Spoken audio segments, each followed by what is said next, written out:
How to create a gauge visual in Excel. Start with two data tables. One for the gauge and one for the pointer. Next, insert a donut chart. Right-click and choose Select Data. Click Add and select the gauge header as the series name. Then add the data range into the series values field. Click OK. Apply an optional quick style. Next, right-click within the chart and go to Format Data Series.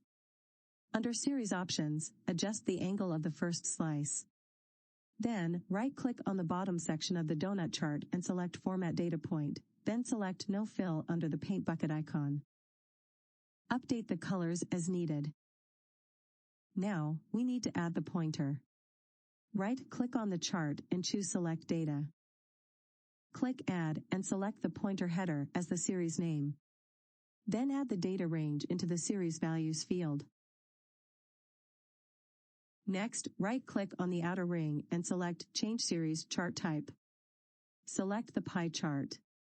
Now adjust the orientation to match the gauge settings.